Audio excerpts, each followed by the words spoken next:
When white opens the game with the king pawn, if black is looking for a solid, challenging defense, a good reply is c6, turning the game into the Caro-Kann, an opening which has been employed by several world champions and their grandmaster colleagues. This move prepares to confront white's central pawn with d5. Opening the game with c6 does not significantly help black's development, so white may focus on rapid development and try to build an initiative against black's solid setup. Since black is not directly challenging white's center for the moment, a sensible response is to grab more space in the center with d4. When black is ready to fight against white's center with d5, grabbing space in the center while challenging white's e4 pawn. White has a variety of choices, but we'll begin our exploration of the Caro-Kann with one of white's most challenging, as well as natural responses, e5. White grabs space, clamping down on the f6 and d6 squares, restricting black's kingside knight and bishop from using these natural squares for development.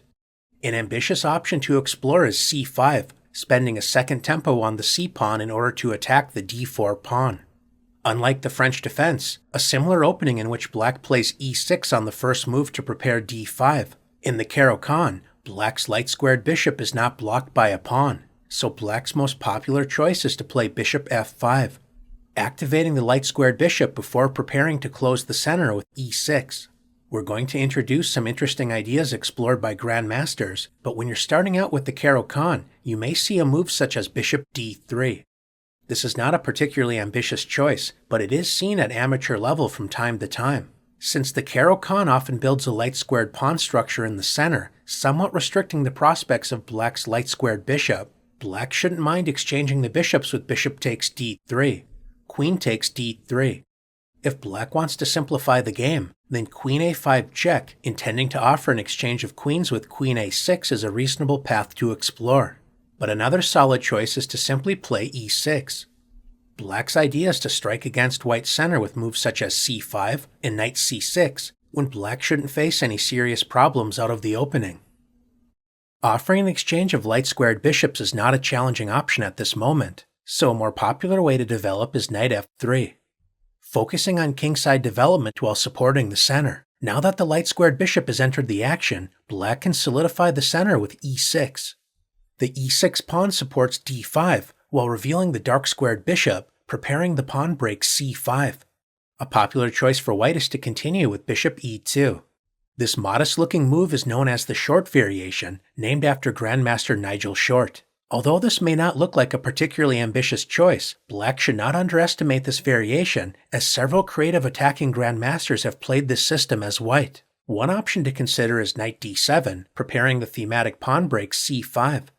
But black may also decide to immediately play c5, striking in the center, adding pressure against d4, and preparing to activate the knight with knight c6. Move order can be quite important in the Caro-Kann. Grandmaster Arkady Knightish, playing white, decided to castle. Of course, there's nothing wrong with this move, but his opponent, former world champion Vishwanathan Anand, was able to continue comfortably with knight c6, adding another attacker against the d4 pawn.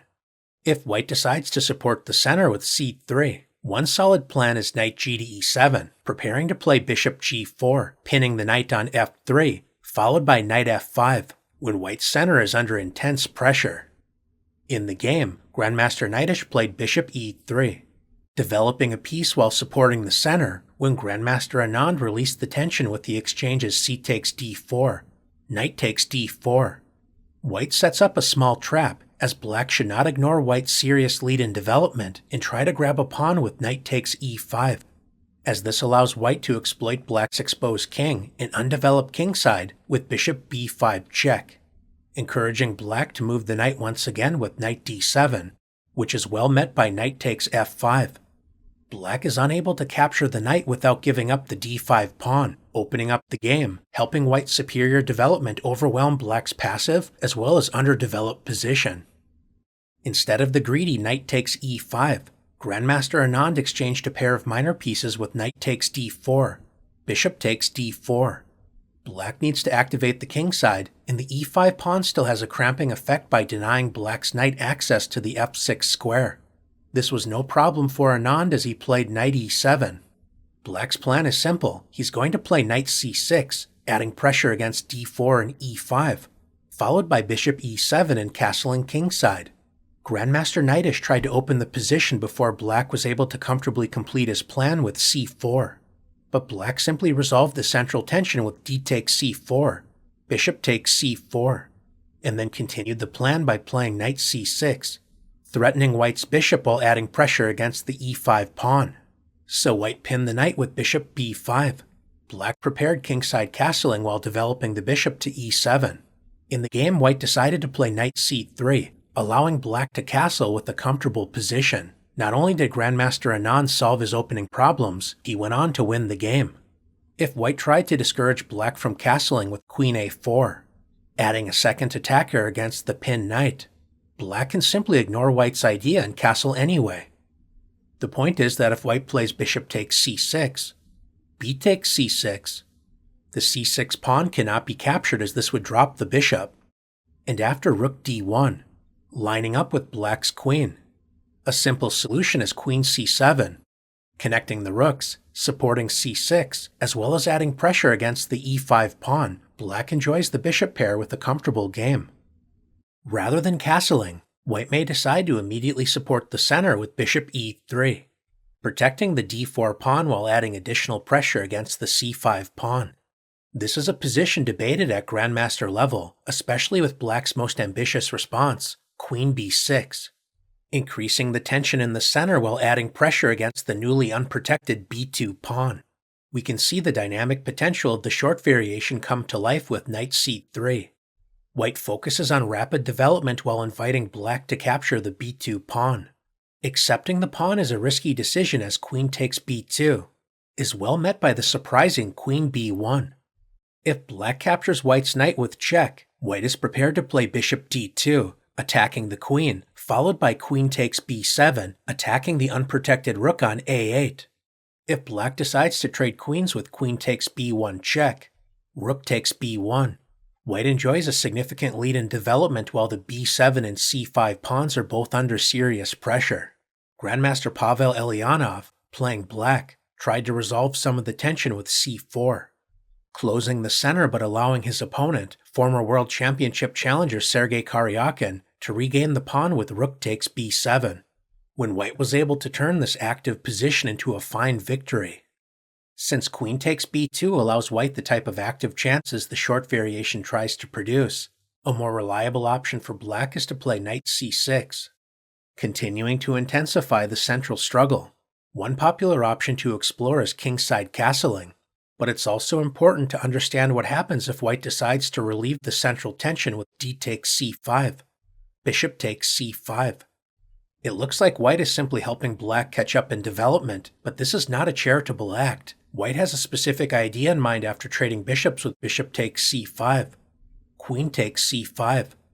Thanks to exchanging the dark squared bishops, in one grandmaster encounter, Hikaru Nakamura played knight b5, threatening both knight c7 and knight d6 check.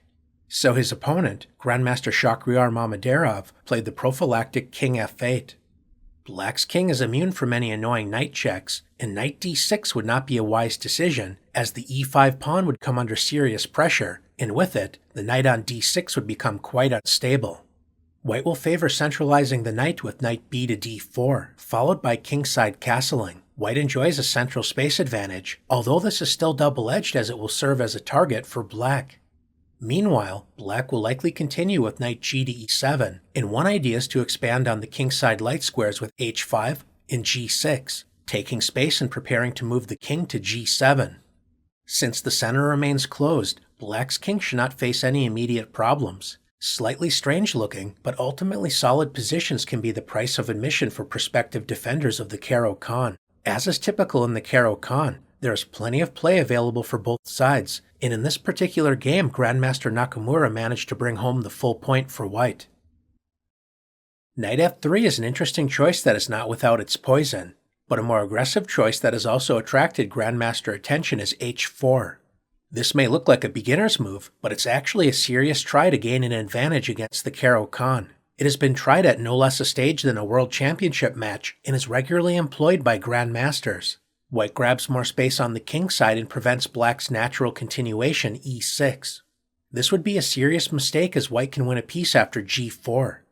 The light-squared bishop can try to run with bishop e4, but it certainly can't hide after f3, forcing the retreat bishop g6, when white marches forward with h5, trapping the bishop, so white simply wins a piece.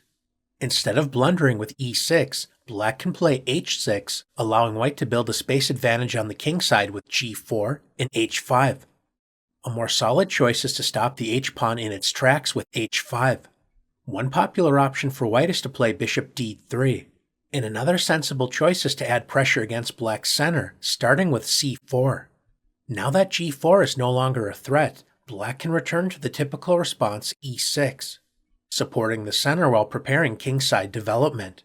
White may increase the pressure against d5 and develop another piece with knight c3. Black has an important choice to make. If black decides to centralize a knight with knight d7, adding pressure against e5 and hoping to support a future c5 pawn break, this allows white to play c takes d5, forcing black to recapture on d5 with a pawn, followed by bishop g5. Although there is nothing wrong with this approach, a more flexible choice is knight e7, preparing to respond to a possible c takes d5 with knight takes d5, opening up the d-file when the d4 pawn may come under future pressure. Although h5 is black's most reliable option, it does weaken the g5 square, and the h5 pawn itself may become a target. One way to emphasize these points is to play knight g to e2. Black can continue to focus on development while supporting the center with knight d7, preparing to meet knight g3, adding pressure against both the h5 pawn and light-squared bishop by addressing both of these points with bishop g6, reinforcing the h5 pawn. The dark-squared bishop can enter the action by exploiting the weak g5 square, pinning the e7 knight to the queen. When white activates the dark-squared bishop, black should consider the possibility of queen b6, adding pressure against the center as well as the space the dark-squared bishop left behind, the b2 pawn. White can explore sacrificing the b2 pawn with the sharp rook c1, or else keep more control of the position with queen d2, centralizing the queen while supporting the b2 pawn. A challenging idea for black is to play d takes c4, opening up lines on the d-file, preparing to meet bishop takes c4, with queenside castling. We have reached a very sharp position typical of the h4 advance variation. White enjoys a space advantage with more active pieces, but black has pressure on the d-file, especially keeping in mind white's vulnerable d4 pawn. White may decide to castle queenside, but another plan is to gain a tempo against black's queen with knight a4, followed by adding pressure down the c-file with rook c1, provoking interesting complications with no shortage of interesting play for both sides. Advancing the pawn to e5 is a serious way to test the Caro-Kann. A less critical, but still important option is to simply exchange pawns with e takes d5, c takes d5. As we learned in the advance variation, black typically wants to activate the light-squared bishop before playing e6. In one high-level encounter, former world champion Bobby Fischer, playing white in this exchange variation, decided to challenge this idea with bishop d3, developing the bishop to an active diagonal and depriving black's light-squared bishop of the desirable f5 square. His opponent, former world champion Tigran Petrosian, responded with the sensible knight c6, adding pressure against the d4 pawn. If white decides to defend the pawn with knight f3, this allows black to activate the light-squared bishop with bishop g4, pinning the knight to the queen. So Bobby decided to play c3, reinforcing the center. Petrosian continued with knight f6, making a natural developing move and waiting to see how white will continue. Fischer actively developed the dark-squared bishop with bishop f4. We usually see knights quickly entering the game, but this unusual bishops before knight strategy makes it more difficult for black to comfortably develop the light-squared bishop. One interesting idea is to play g6, intending bishop f5, allowing white to double black's pawns on the f-file with bishop takes f5, g takes f5. Black is willing to accept this pawn structure in exchange for strong control over the light squares. Grandmaster Petrosian decided to activate his light-squared bishop immediately with bishop g4, attacking white's queen. Now that black has activated the light-squared bishop, the b7 pawn is no longer protected, so white responded with queen b3, adding pressure against black's center as well as the newly unprotected b7 pawn. Petrosian wasn't comfortable with the placement of white's queen and decided to play knight a5, disturbing white's queen as well as protecting the b7 pawn at the expense of misplacing black's knight on the edge of the board. Before retreating the queen, Fischer first inserted the useful move queen a4 check, provoking black to retreat the bishop with bishop d7. Now that the bishop is retreated, Bobby moved his queen to c2.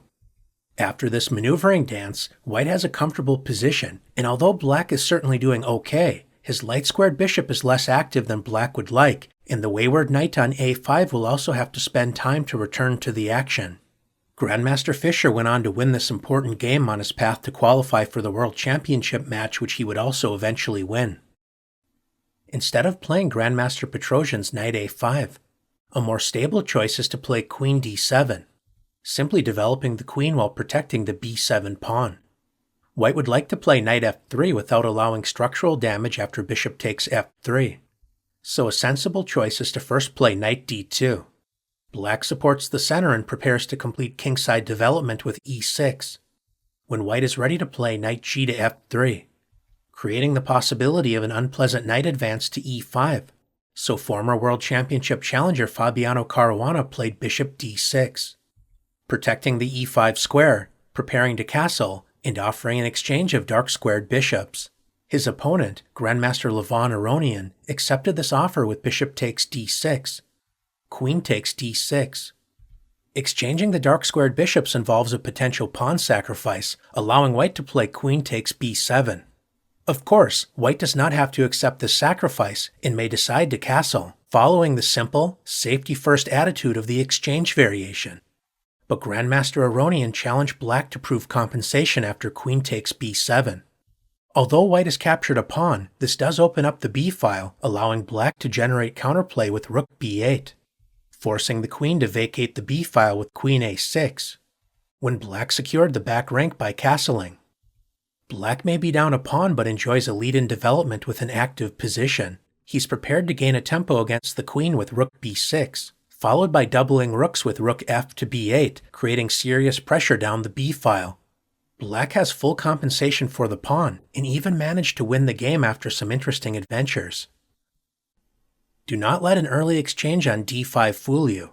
Instead of the less ambitious, although perfectly reasonable bishop d3, white can turn the game into the more dynamic Panov attack with c4, placing immediate pressure against d5. White is willing to accept an isolated queen's pawn position in order to generate active play. Black's most common response is to support the center with knight f6. The central struggle continues with knight c3. Black has three main ways to deal with this position. If you're looking for a straightforward as well as solid reply, then e6, preparing to complete development modestly with bishop e7, followed by kingside castling, is worth exploring. And the interested viewer is also encouraged to check out lines where black plays bishop b4, adding a Nimzo-Indian flavor to the position. If black wants to sharpen play, g6, preparing a kingside fianchetto to add pressure down the long diagonal, especially the d4 pawn, is also worthy of serious attention. Black's other main choice is to immediately add pressure against white's center with the sensible developing move, knight c6.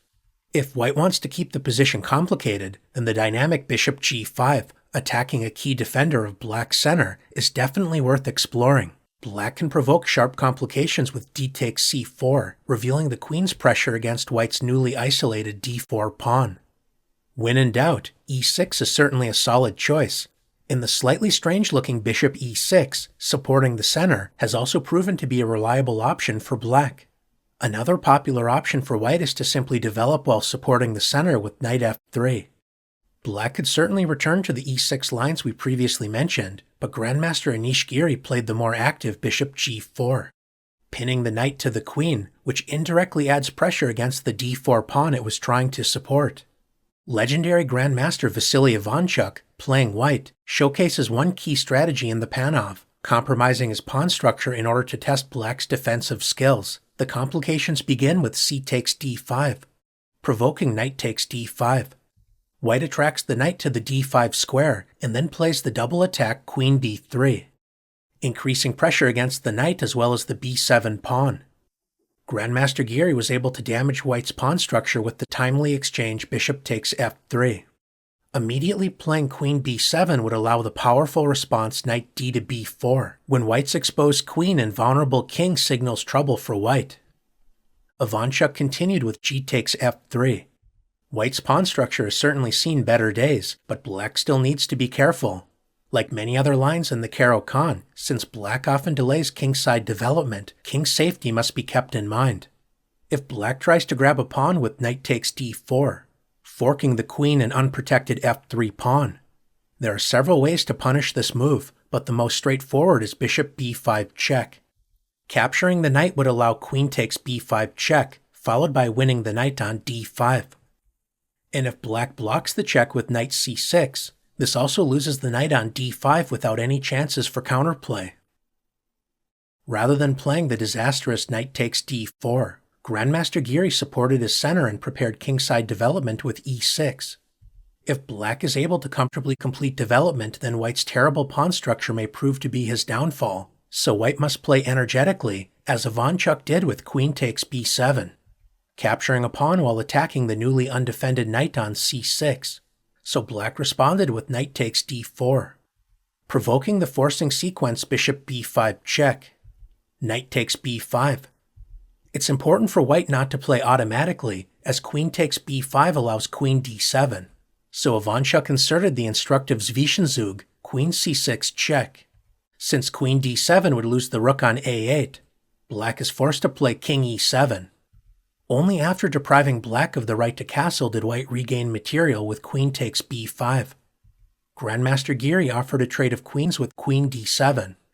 Although black's king doesn't look especially healthy on e7, it isn't so easy for white to directly exploit it. If allowed, black may consider f6 and king f7, improving the king's position and also liberating the dark-squared bishop. Ivanchuk decided to exchange knights followed by bishop g5 check, leading to simplifications, ultimately resulting in a draw. Although Grandmaster practice has demonstrated with proper play black should be able to equalize against the Panov, there are many pitfalls to avoid in order to reach such a position. This is certainly an interesting attempt to take a Caro-Kann player out of their comfort zone, so this variation will typically reward the better prepared and more experienced player. We have spent most of our time focusing on white responding to d5 by moving the e4 pawn, but it's also important to consider the natural response knight c3. Simply developing a piece and supporting the center. When white defends the center with a knight, black typically exchanges pawns with d takes e4, knight takes e4. Although the knight enjoys a centralized position, it's vulnerable to attack, so it's no surprise that black's main ideas focus on attacking this piece. One sideline option is knight f6, confronting white's knight, willing to accept doubled f-pawns as a consequence. This is a line that has enjoyed renewed interest at Grandmaster level and should not be underestimated. A more stable way to prepare knight f6 is by first playing knight d7. Known as the Smyslov variation, black is preparing knight g to f6 without compromising the pawn structure. As beginners, we may be taught the trap queen e2, threatening a smothered mate with knight d6. But as long as black doesn't automatically play knight g to f6, white's queen will likely prove misplaced. There is nothing wrong with straightforward development with knight f3, intending bishop c4. But if you're interested in learning more about the Smyslov variation, it's also important to study the lines after white's most ambitious response, knight g5. A good place to start is with knight g to f6, when one developmental plan to consider is e6 and bishop d6. It's important to note that if black challenges white's ambitious knight with h6, hoping white will play the unsound sacrifice knight takes f7, or simply retreat, black will be in for an unpleasant surprise after knight e6. The surprising knight lunge is immune from capture because f takes e6 allows queen h5, leading to checkmate. Black should probably settle for queen b6, when white can gain the bishop pair with the promising knight takes f8. But if black decides to play more aggressively with queen a5 check, provoking bishop d2, in order to add pressure against the d4 and b2 pawns with queen b6. Now that the d8 square is no longer occupied by the queen, it appears f takes e6 is a threat, but white may calmly respond with bishop d3. White enjoys an excellent position with a tremendous lead in development. The queen is tied down to the c7 square, and if black makes the mistake of playing f takes e6, This allows the instructive tactic queen h5 check, forcing king d8. White's queen is perfectly placed to support the deadly pin, bishop a5, when black loses the queen. The subtle Smyslov system with knight d7 is definitely worth considering, but black's most popular option is to play the classical variation with bishop f5. Following black's general plan of activating the light-squared bishop before committing to a solid pawn structure with e6, white typically retreats the knight and gains a tempo against the bishop with knight g3. When black maintains the bishop's presence on this active diagonal with bishop g6, knight f3 is a natural developing move, but black's bishop on g6 remains stable, so if white decides to play bishop d3, black is not obligated to capture this bishop, as black can always respond to an exchange on g6 with h takes g6, opening up the h-file for black's rook with a healthy position for black. This is why white's main line is to play the provocative h4, threatening to trap the bishop with h5. In this case, black should avoid committing to h5. This may look like a stable choice, but one issue black needs to contend with is the maneuver knight h3 to f4, attacking the bishop and h5 pawn. h5 weakens the g5 square, so white may also consider the plan knight f3, preparing to trade bishops with bishop d3. And once the light-squared bishop no longer protects f7, white is ready to play knight g5, intensifying the pressure against the f7 pawn. Since h5 leads to positional problems, black usually responds with h6, creating an escape square for the bishop on h7 without weakening the g5 square. Although there is nothing wrong with playing h5 immediately, white usually inserts the move knight f3, eyeing the e5 square, so black can develop and fight for control of this square with knight d7, when white continues the plan of kingside expansion with h5, gaining another tempo against the bishop, which retreats to the newly opened h7 square. Now that black's light-squared bishop is no longer in a stable position, white offers an exchange of bishops with bishop d3. Allowing white to capture the bishop on h7 is not a desirable prospect, so black typically exchanges bishops with bishop takes d3. Queen takes d3. White increases the lead in development, a typical theme for white in the Caro-Kann. After resolving the issues with the light-squared bishop, black can commit to the solid light-squared structure with e6, placing pawns on e6 and c6, restraining white's central d4 pawn, creating a typical rock-solid Caro-Kann structure that is difficult to break down. Black is ready to continue with knight g to f6 and bishop e7, waiting to see how white may continue. Although black may remain flexible with where to commit the king, white's pawn on h5 makes it fairly clear that white will intend on castling queenside, emphasizing central and kingside pressure against black's structure.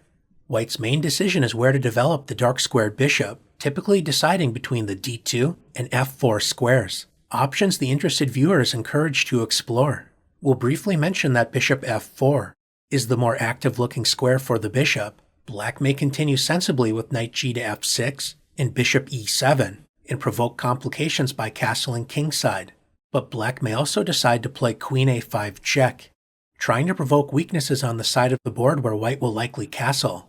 So a common reply is bishop d2, allowing black's queen to move to c7, controlling the h2 to b8 diagonal.